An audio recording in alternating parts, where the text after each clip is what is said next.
Hello for the Bookworms, it's Katie. Today I'm going to talk to you about books. Well, that's a surprise, isn't it? Not really, that's what I always do. But today I'm going to show you all the books that I bought while I was on holiday in Edinburgh.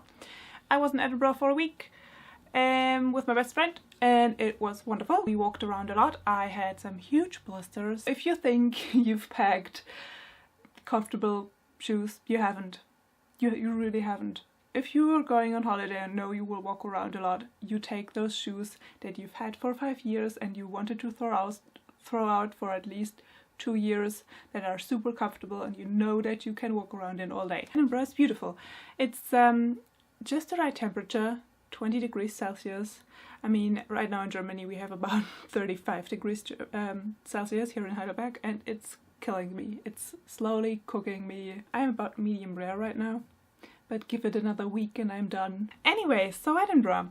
We walked around a lot. What did we do? We walked around in Newtown, we walked around in Old Town, we went to the castle, which was a bit disappointing for someone who has a castle right on their doorstep. I mean, Heidelberg Castle is a bit famous and there are a few castles here in Germany, so it's not like I have never seen a castle before.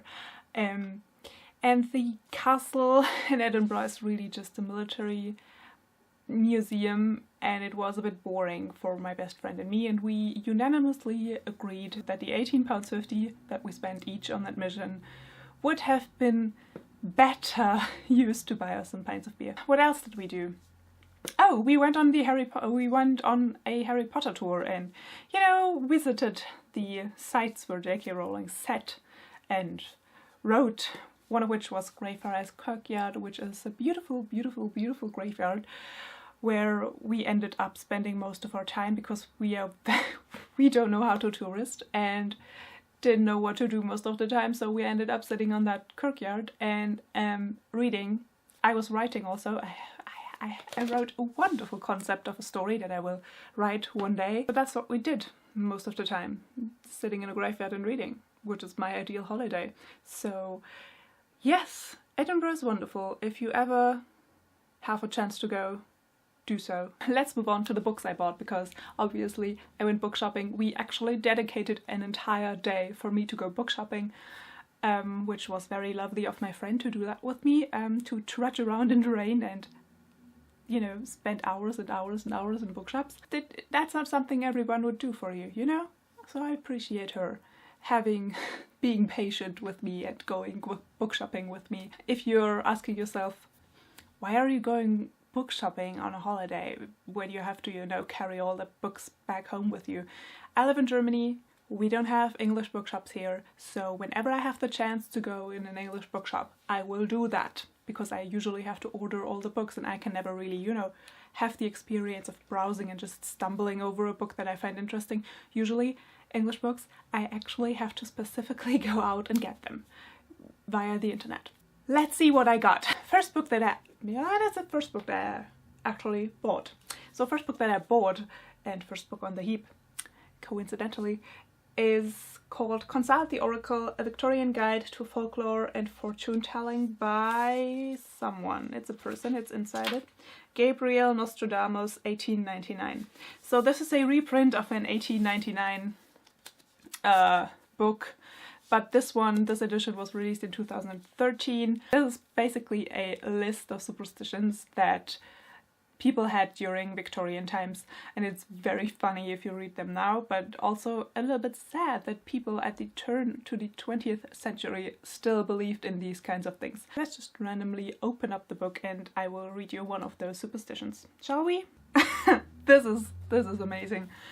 Forward woman. No forward, confident woman is formed for friendship.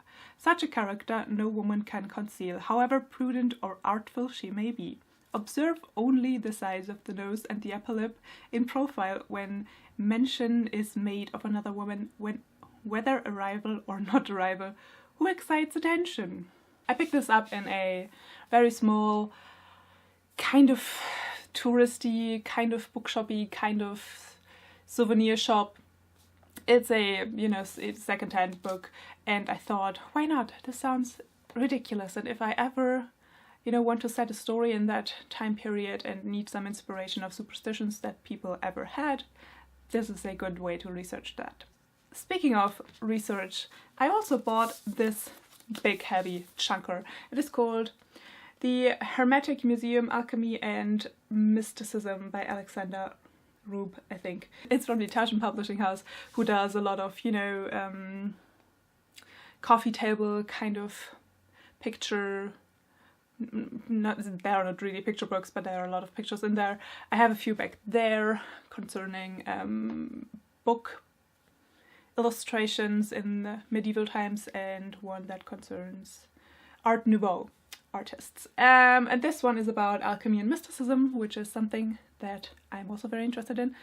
For a fantasy writer like me, always good to have some research sources available. It was there, I wanted to have it, and that's the story how I got it. The next book is called Alice by Christina Henry. So this is a kind of book that is inspired by Alice in Wonderland, the children's book, but this is about Alice, who has been in a asylum. So it's about her escaping this asylum and finding out what really happened to her when she fell down a rabbit hole. And there's also the threat of something mysterious, dark and powerful that escaped with her from the asylum. So it sounded good. I like Alice in Wonderland. It's the inspiration of the name of this channel. You didn't know that, did you? So now you know. Anyways, I wanted to read it, so I got it. Next book is What Is Not Yours Is Not Yours by Helen Oyeyemi. I have already one book by hers, which is called White is for Witching, which I have not had the chance to read yet, since it is packed away with all my other books since the fire. And I'm not sure when I will get it back. Anyways, this book is a collection about of stories that are interwoven by one theme, and that theme is keys. It's about people and keys, and it sounded very interesting. So yeah. Now, one thing that most bookshops had in Edinburgh was little sections of Scottish fiction or Scottish authors or Scottish publishers, and I picked up this book in the section of Scottish publishers. It is called Dark Encounters, a Collection of Ghost Stories by William Croft Dickinson. So this book was originally published in 1960, I believe, or in the 1960s. Yeah, let's say that. And it has recently been republished. This one is by the publisher Polygon, which apparently is a Scottish publisher. So I love ghost stories and short stories, and I thought, hey, while I'm in Scotland, why not support Scottish publishers? So there you go, that's the story, how I decided to buy this book. The next book that I bought is called The Midnight Queen by Sylvia Hunter.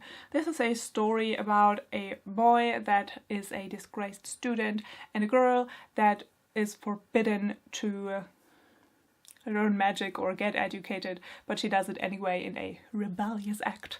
And those two meet, and the land that they live in is kind of like a magical version of Britain, is kind of fragmented. There's, I think, a little bit of conflict going on. I'm not quite sure. It doesn't really specify it on the description, but it's kind of interesting, and it sounds like a nice little fantasy, and I really enjoyed the cover, which is, you know, the main reason why I bought it. I liked the cover, so there you go.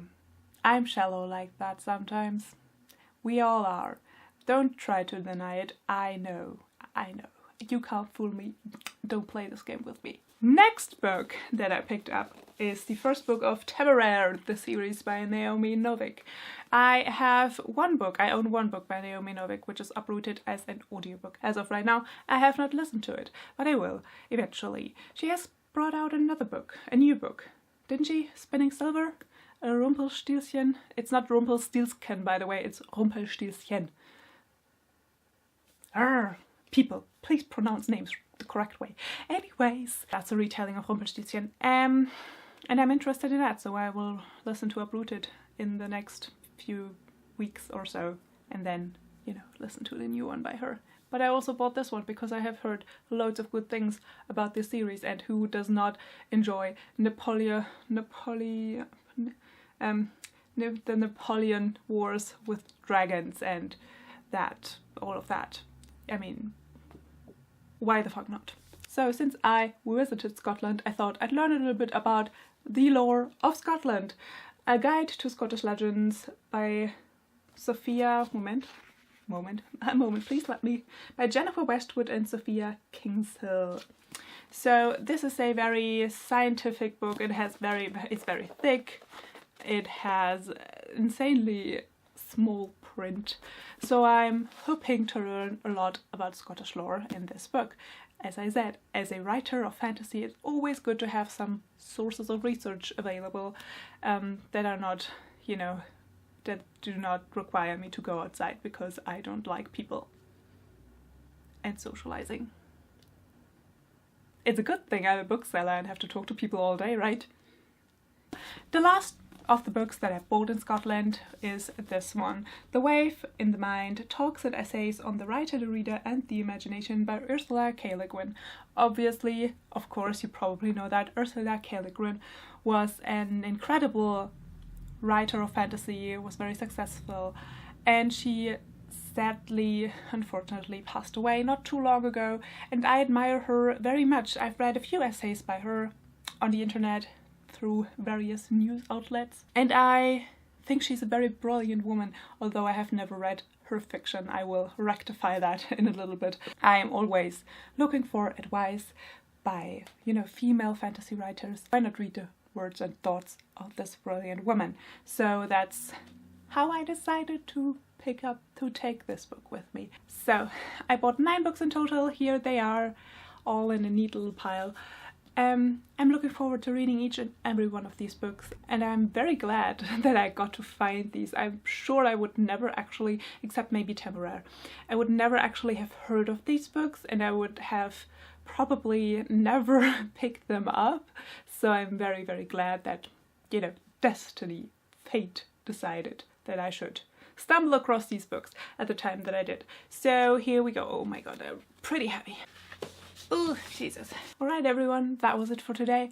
I hope you enjoyed this video. This is a little bit of a, you know, it's not, this book haul was not on schedule since I only do these 4 times a year, but I thought, hey, I bought enough books to justify a book haul and to show off what I bought and maybe talk to you a little bit about my holiday, and maybe you would like to know about that and maybe you would enjoy it. I don't know. I hope you enjoyed this video. I hope you're having a wonderful day. I hope wherever you are it's not too hot, and if it is, remember to drink water, please. Yeah, other than that, hope you're having a wonderful day. I hope you're reading something magical, wonderful, something that makes your heart glow. And I will see you soon.